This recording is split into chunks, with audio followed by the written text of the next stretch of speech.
what you want, when you want it, where you want it. This is The Mesh.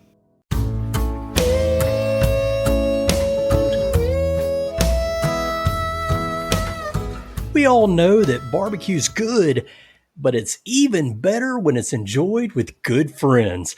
You can pull resources, buy one of everything on the menu, eat it in good company, and go home happy. Don't believe me? Just ask the Barbecue Bros, 3 North Carolina natives who launched a website and perpetual road trip focused on experiencing barbecue in all forms and locations.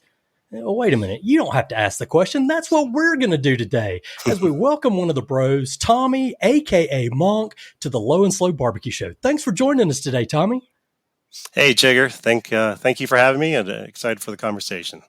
Yeah, and we're going to find out all about the Barbecue Bros, how they got started, where they're headed next, and we'll also get advice you can use when you're ready to explore uncharted barbecue spaces on your own.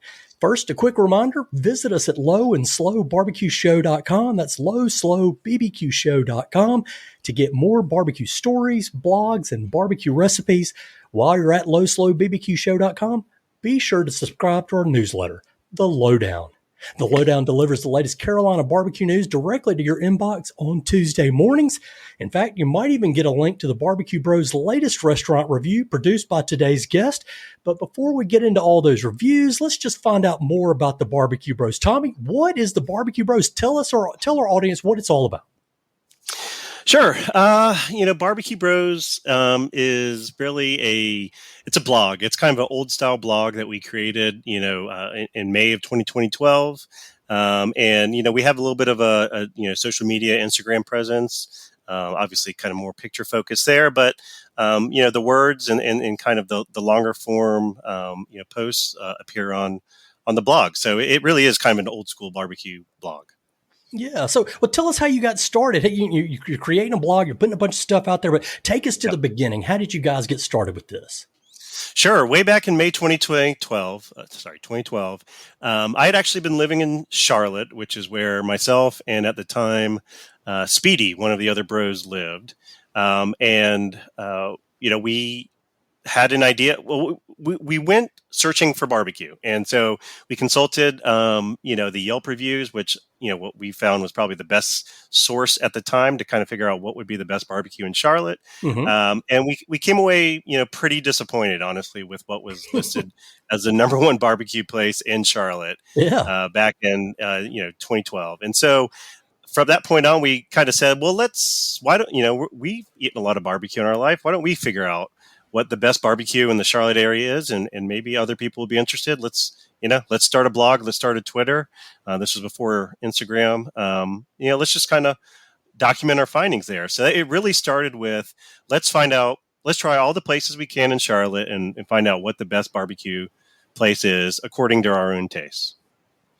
Okay. Now, you started out on Charlotte, but you've expanded. So how has the mission and the goal evolved since that 2012 mission statement? Yeah, that's right. And actually, pretty early on, I think that after kind of making the decision, we posted on Twitter that we were going to start a barbecue blog.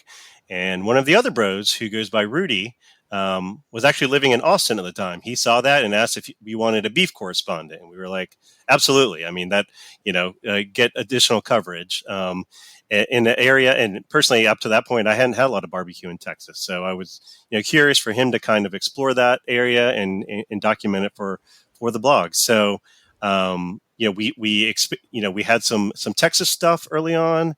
And then generally when I'm traveling or any of the other guys are traveling for work or for, pleasure or whatnot, if there is a barbecue spot, good or bad, oftentimes, bad, we would check it out for purposes of documenting on the blog, writing it up, reviewing, and kind of just, anywhere we went, if there was somewhere half decent that was worth trying, that's what we would do.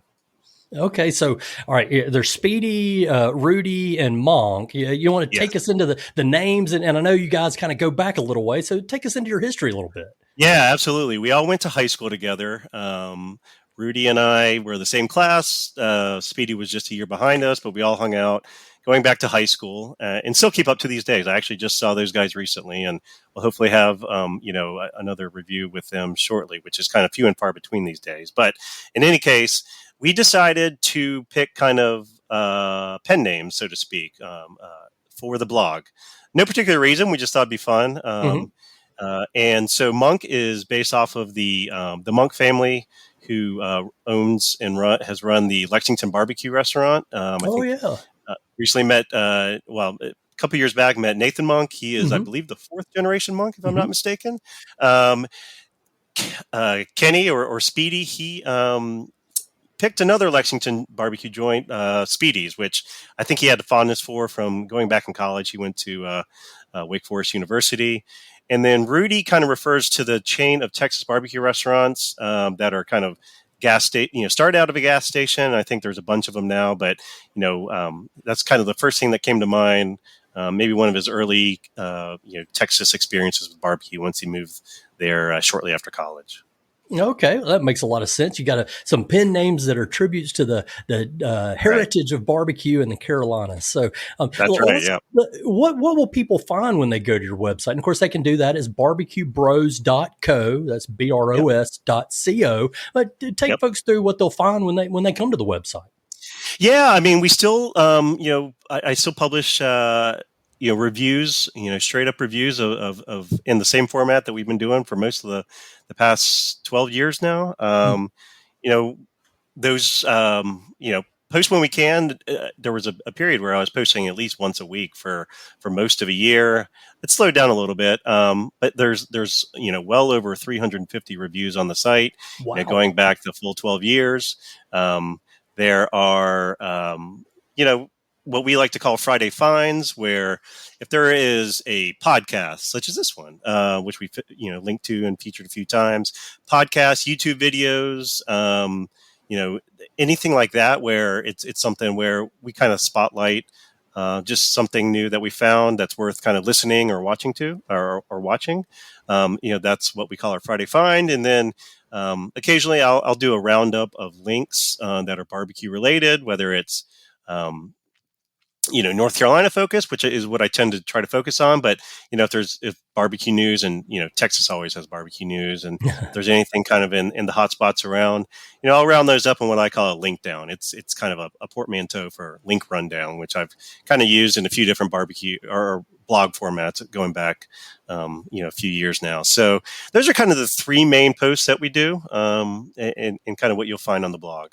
Okay, yeah. And I love visiting the website. You've got a nice map, and it shows the stars of the place that you visited and reviewed. And if I know I'm going somewhere in North Carolina and I haven't been before, I pull up the map and say, well, what have the bros reviewed in this region? So it's a good way to find good barbecue. But take me into the rating system. How do you guys review a restaurant? What's all involved in that? Yeah. So, I mean, like I said earlier, this really hasn't changed in the 12 plus years that we've been doing the blog. We like to rate the experience on not only, the meats, the sides. We rate each meat individually, depending on what we order. We rate the sides. If there's any desserts, which usually there isn't room for desserts, we kind of group those in with the sides. And then we do like to kind of, if we're going to a restaurant, like to comment a little bit on, what we call the atmosphere or ambiance. So does it feel like a kind of sterile chain barbecue restaurant, even if the barbecue itself is good? Mm-hmm. Or is it kind of a mom and pop or a classic barbecue joint? That it doesn't, weigh in as much as the meats and the food, but it certainly, plays a role. So we like to kind of acknowledge that as well, both in the the write-up itself as well as the ratings. And then we rate each of those on a 0 to 5 hog scale. We do half hogs. So, between 0 and 5 hogs, 5 being the highest. And then we kind of, it's an inexact science. I don't exactly average them all up. I kind of weight them in my mind, and, we'll come up with a kind of overall rating based off of atmosphere, ambiance, all of the meats and the sides. So that's kind of what we started with that really early on. I think with that first review, we had more or less the same rating system then as we do now for the most recent review I posted on the blog. And that's a pretty clever review method with the hogs, 0 to 5 hogs. And I visited to the website. And again, you can go check out the 0 hogs or the 5 hogs. And you've got them all broke down between, 0 to 5 and which ones are the best and maybe not so good.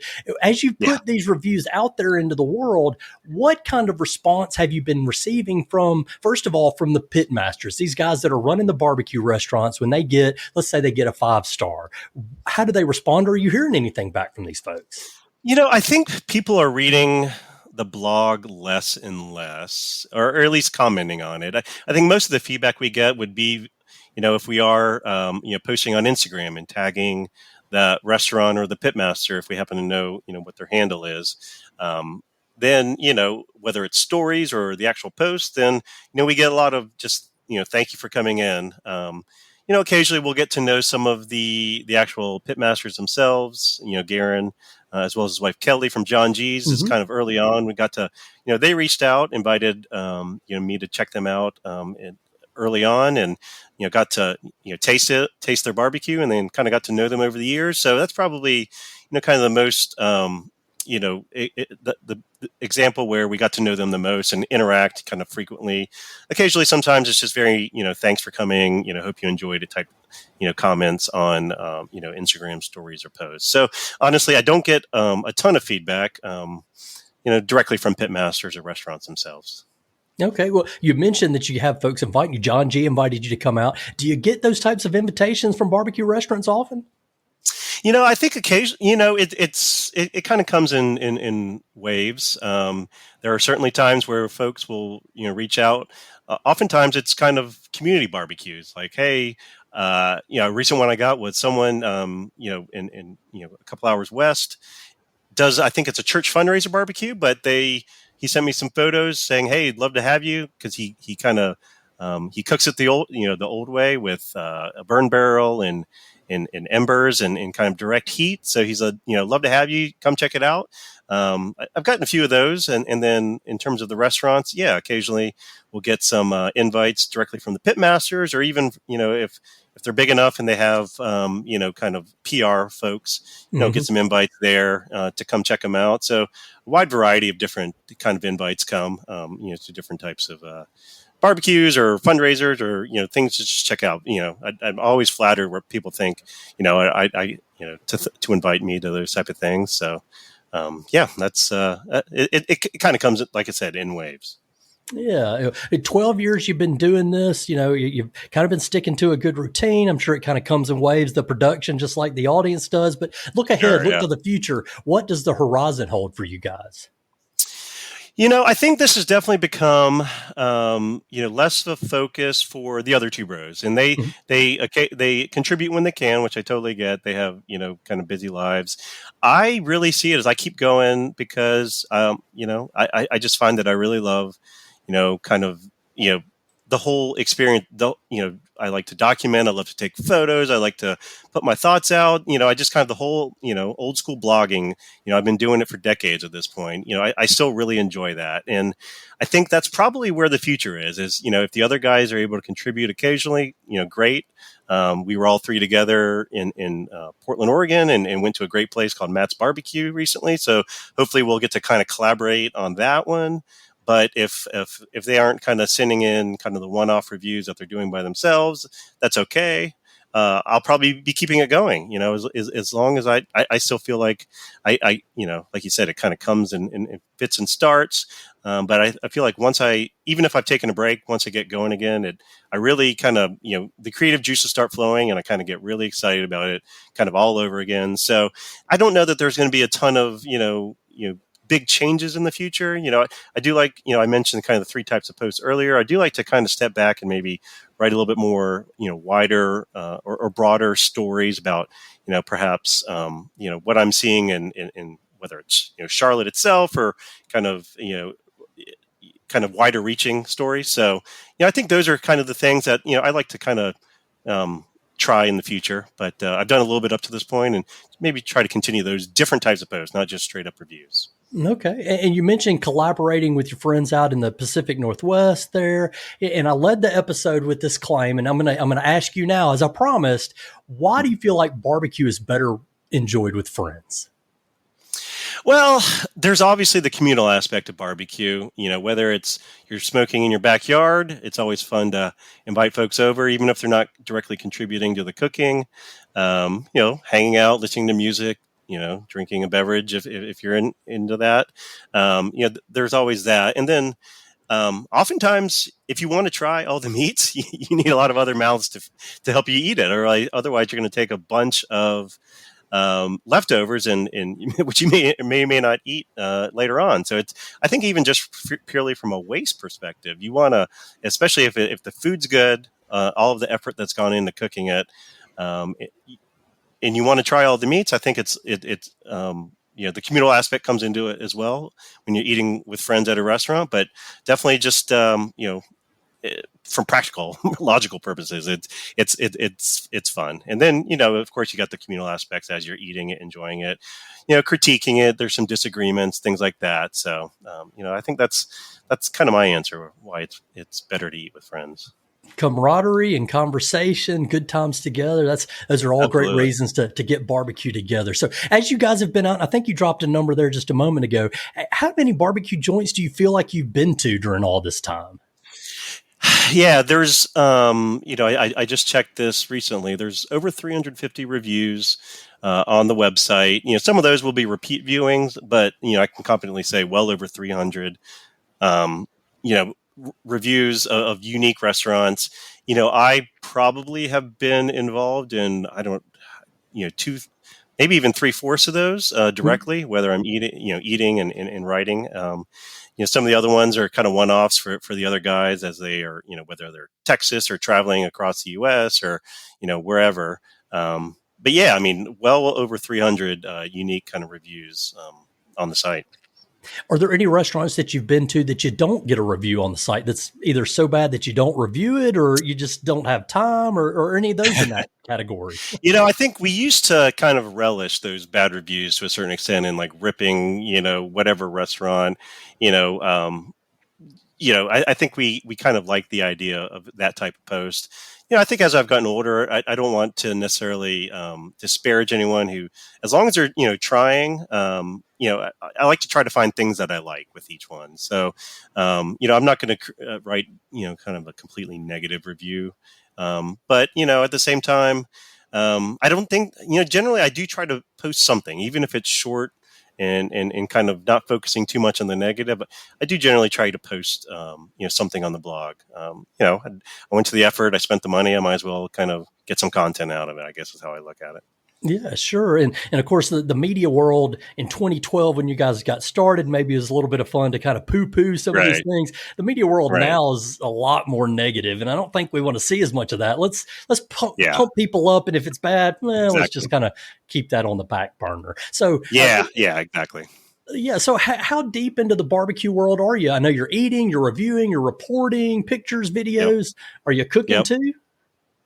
I am a backyard cook. I think the easy thing to do, especially being from North Carolina, would be, pork shoulders. And honestly, since the pandemic, I pulled out the old, Weber kettle, which at this point is probably nearly 20 years old. And I find that I really, especially during the pandemic, you had the time, you could cook over charcoal.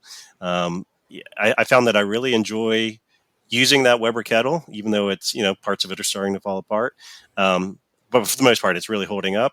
And I'm able to get like really good pork shoulders out of it. So that's kind of the main things I do.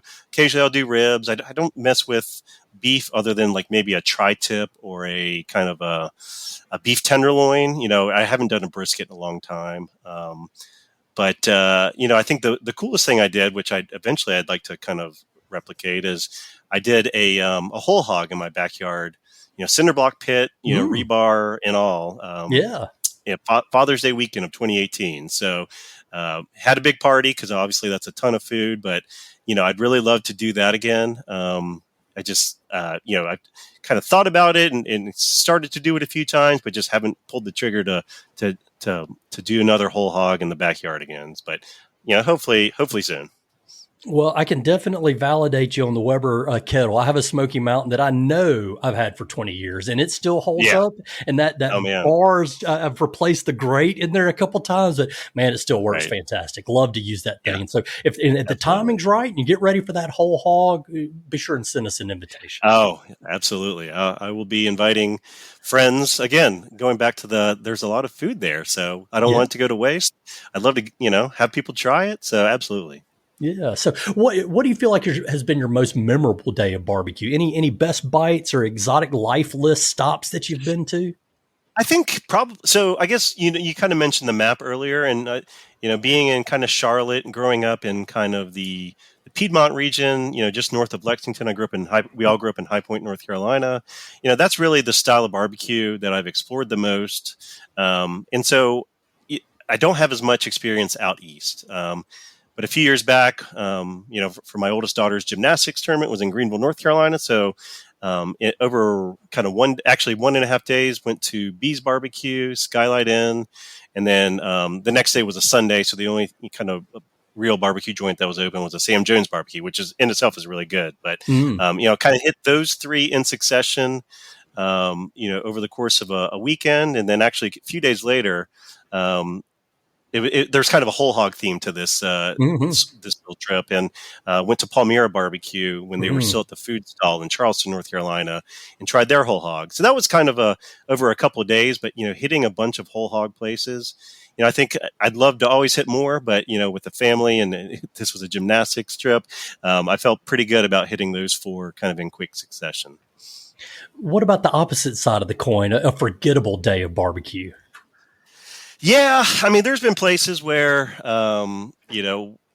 speaking of gas station barbecue and Rudy's earlier, there was a true gas station with a restaurant attached to it. Probably was like, an old, fast food or fried chicken place, and they had barbecue, and always hopeful of those hole in the wall places, but this place in kind of upstate South Carolina just I don't think it's in business any longer. It really did not hit the mark. The barbecue itself was most likely cooked a day or two before and just kind of microwaved or zapped for us. So completely dry, almost inedible. Everything else, the hush puppies were clearly from frozen. I think they did actually attempt to do kind of a house-made kind of red slaw.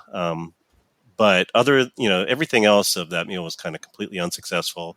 There's been other places like we went to a place in Brooklyn where, I know people like to poo-poo New York barbecue, but there are some really good places like Hometown Barbecue and some others. But this was a place in Brooklyn that really was just missed the mark pretty badly.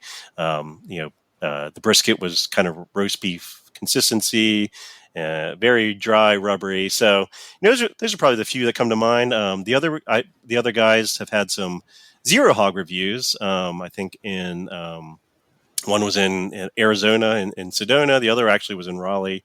And so, I was kind of taking a look and there are some zero hog reviews. None of them are mine. The ones I did were probably more like a one hog, but those are probably kind of amongst the three of us, kind of the worst experiences we've had with barbecue.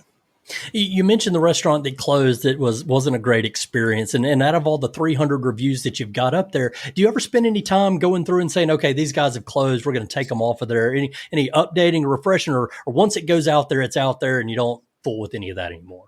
I could be better about that. I do like to update the map where, I like you said, I like to star the ones that are kind of exceptional. I always link to the review.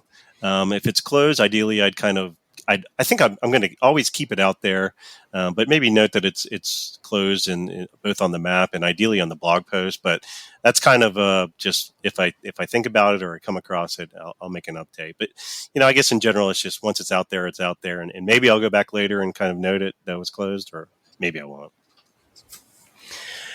When you go out there and you're visiting these restaurants and you're trying to figure out what it's going to be, is there anything that you order in particular that you sort of base your opinions on? Is this like the benchmark? I'm going to always get this and kind of make a decision on how this restaurant is. Well, I always like to, trust the restaurant in terms of if they're a Texas joint, I'm gonna try the brisket. Obviously, if they're a North Carolina joint, I'm gonna try the pork. Um, if it's kind of more of a what's referred to as an international house of barbecue where they have all the styles and I can pick from any number of them because they're not necessarily one style or the other at the restaurant. I'll always default to pork, just kind of being from North Carolina, Mm-hmm. growing up near Lexington, whether it's kind of Lexington or Eastern or they don't have a particular style, I'll always kind of try the pork.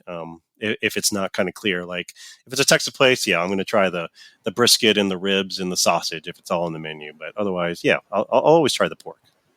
What do you generally look for in a barbecue restaurant? I think the biggest thing is kind of authenticity. If it's clearly that can be done. If it's an old kind of classic restaurant, it just kind of it oozes the authenticity. Just because it's maybe a newer kind of chain restaurant, it can still be authentic in some ways. Even if it's kind of a shinier, kind of cleaner type place. I always am going to look to see what their smoker is. If there's a wood pile out back, even with always preferring the wood smoke, kind of classic type of smokers. But if there is like a Southern Pride or a gas fire, are they even adding wood? Or are they just solely relying on kind of the electricity? So I always like to I don't love to see a gasser, but if there is a wood pile, then at least they're kind of trying some things. So I think that's probably the biggest thing in terms of wood pile and the authenticity and kind of I think it goes back to the atmosphere and ambiance of the restaurant I was mentioning earlier for the ratings. Okay, so you guys got started in a place where we need to find the barbecue of Charlotte and let everybody know what the good barbecue is. If now you've created a great resource for North Carolina, but let's say, Joe Q Public can go to barbecuebros.co and Right. plan our journey. But let's say we don't have access to that. What do you feel like is the key or the secret to planning, a good barbecue road trip and finding a destination in an unfamiliar place? I always like to check different resources. So if it's a place with a Texas joint, Texas Monthly, Daniel Vaughn, obviously everyone knows him. He's kind of his word is kind of golden. So that's always a resource I'll check. If there's an Eater, the website Eater, if they do like a barbecue list, generally I feel like those writers tend to know what they're doing. Not always, but I think that's always something to kind of check for. If there's a local, city magazine or alt weekly, kind of that's people on the ground that live in the city that are trying the barbecue. I'll always check to see if there's anything like that. And then a friend of mine, John Tanner, he's got a great barbecue blog. So if there's any place that he's happened to check. So I think I try to check a few different sources if the restaurant's going to be there. If the restaurant's not on any of those, then, I'll look at pictures, whether, going back to Yelp, if there's pictures on the site that other people have taken, hopefully they've taken pictures of the smoker or the wood pile, that's always helpful. If there's, any kind of random, blogs, maybe they're defunct, but they have good reviews. So it's really just a lot of research. And then, failing that, I'll just, take a leap of faith and try it out. And that's where, maybe I'll get lucky, but that also could be a bad experience. Sure. So you mentioned Yelp there, and you mentioned it later on. Where does Yelp and Google reviews fit in the hierarchy of, reference information? I don't typically, based off that, not only just based off that initial experience in Charlotte with what was then the number one restaurant, but I think in general, I don't necessarily trust Yelp when it comes to barbecue. So that's where I'll see, if there's Yelpers that have taken, great photos, again, hopefully it's of the smoker, of a wood pile, not just kind of like the decor or whatnot. Mm-hmm. Google Maps or, kind of Google, again, kind of the same thing, not necessarily worrying too much about the content of the reviews, but if they've got, additional photos, kind of, those are probably, the furthest down on the pecking order, kind of those two. Those failing all those other, resources I mentioned earlier, then I'll check those, and see if I can get a better sense of the restaurant. Okay. You started out in 2012 and it was a Charlotte topic and it's been a long Yeah, time. That's 12 years for Charlotte barbecue. And I know you've yeah. written about this and talked about this before, but tell me how you feel like the Charlotte barbecue arena or environment, the barbecue community has evolved over those 12 years. When right before we had the blog, Midwood Smokehouse opened, which has since grown to kind of a regional chain, but Mm-hmm. they were truly doing kind of wood smoked barbecue, whereas most places in Charlotte at the time were probably really doing just more of a using a gas or maybe adding some wood. So, they were right before we started the blog. We went to them early on, and they were for a while kind of the best barbecue in Charlotte. I think there's been some, fits and starts. There's other places that have come along that um, are doing, true Q wood smoked barbecue, and some of those have kind of survived. Some of those, try it out and then find that, I'm not a restaurateur myself, but that business is pretty tough, and Mm-hmm. so. I think recently within the past year there's been some new players on the scene that I've really enjoyed. Union Barbecue, which is a food truck that is doing kind of Tex-Mex barbecue. I tried them for the first time recently. I think they started within Charlotte probably within the past year. Really enjoy them. Resident Culture started a barbecue. That's a brewery that Mm-hmm. started a barbecue program. You know, taking hiring a pitmaster from Noble Smoke, and you know tried them as well, and found that they're kind of doing some really interesting things. So I think there was some kind of contraction, especially because of COVID. A lot of places closed, and I'm hopeful that some more places, not only kind of the homegrown places I mentioned that have kind of popped up, but also it'd be great to just have someone like a Sam Jones or a Rodney Scott open a restaurant in Charlotte just to kind of help elevate the barbecue scene. Even someone like Brian Furman, who has done Savannah and Atlanta, but is a Charlotte native. I've been wanting for him to potentially open something in Charlotte. You know, since he kind of came on the scene. So someone like that, like a well-known pitmaster, I'd love to see open. Whether maybe not their first restaurant, but like if they're kind of expanding to Charlotte, open their second or third or whatnot restaurant, and just elevate the scene. So I think it's continuing to grow. I think it's stagnated for a while. It's growing again, and hopefully, just more folks will kind of continue to get inspired by the quality of barbecue that's opened in the recent past, and kind of do their own spin on it. You mentioned a couple of folks that we've had on the show. Edmar Samoa is from Resident Culture Brewing Company. He's the pit master Yep. there and came from Noble, and as well as Matt Berry from Midwood Smokehouse. All these guys we've talked to, they've got a great story. I know Sweet Lou's there in Charlotte. It would Yep. be really Yep. cool if Brian Furman came up.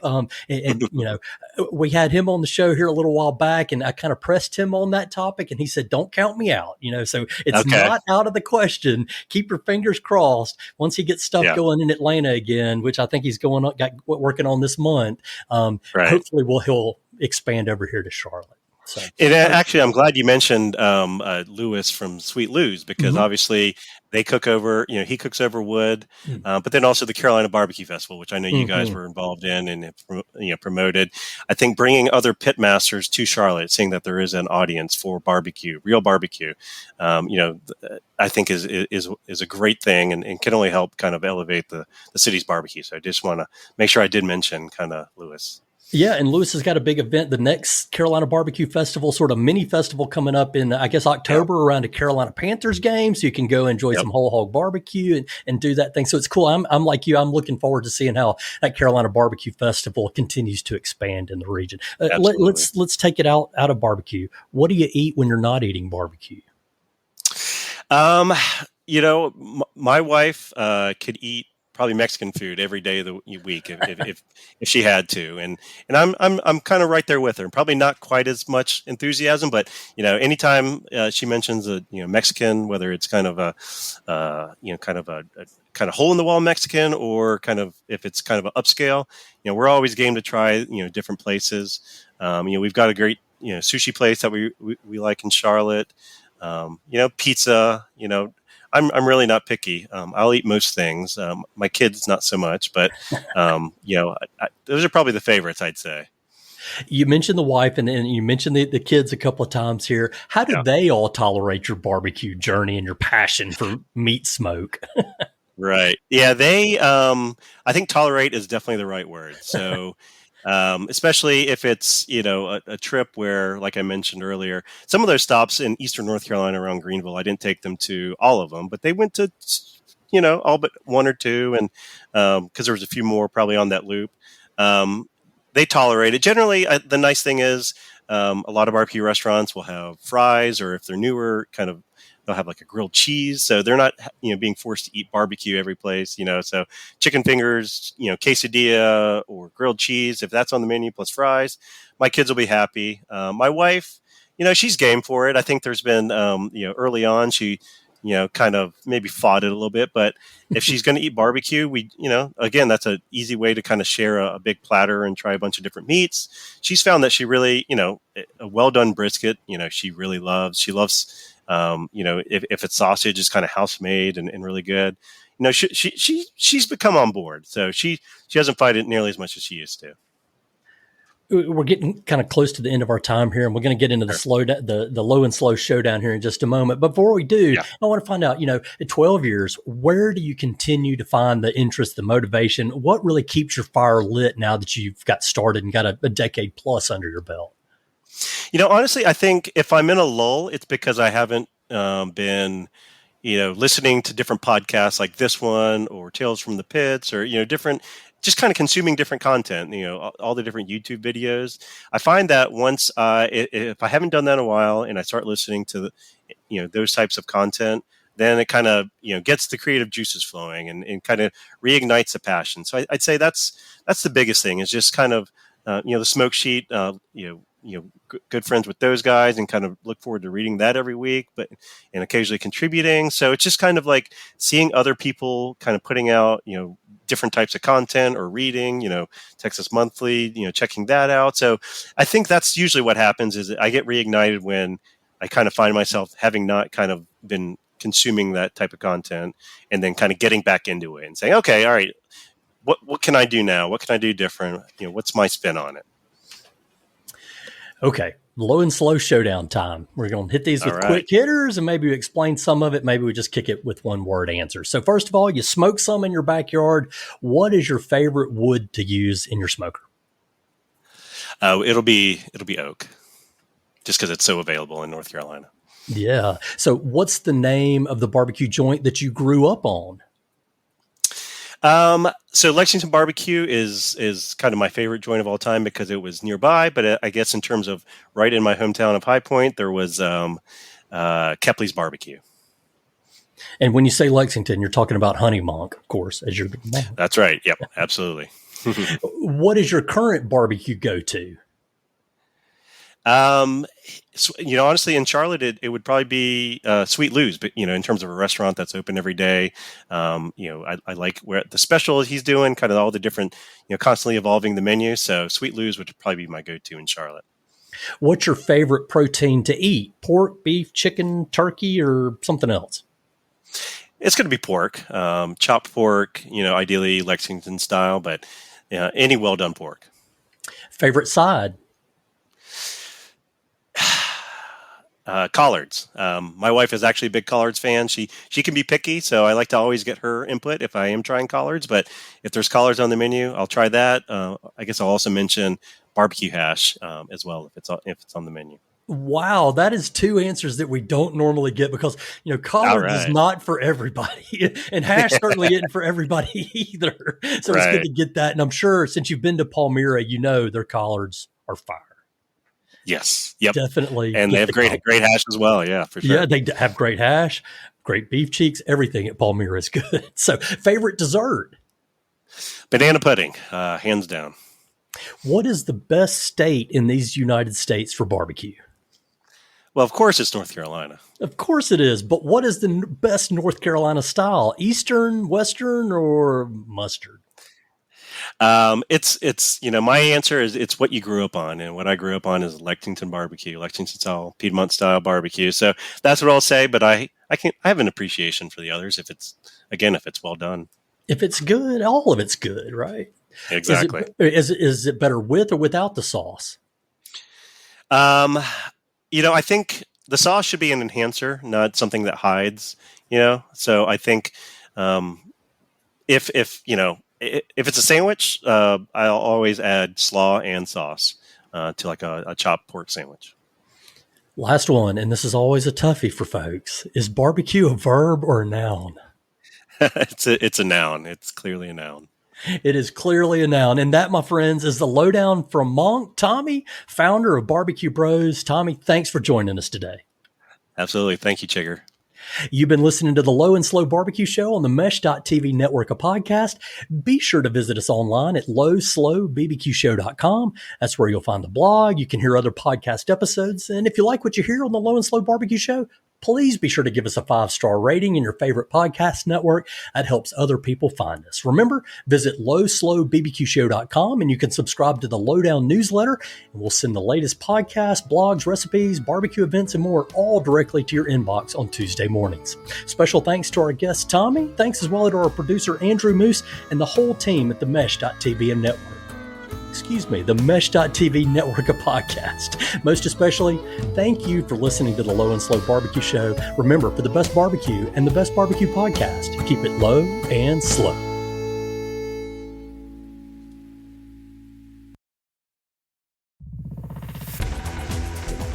You've been listening to The Mesh, an online media network of shows and programs ranging from business to arts, sports to entertainment, music to community. All programs are available on the website as well as through iTunes and YouTube. Check us out online at themesh.tv. Discover other network shows and give us feedback on what you just heard.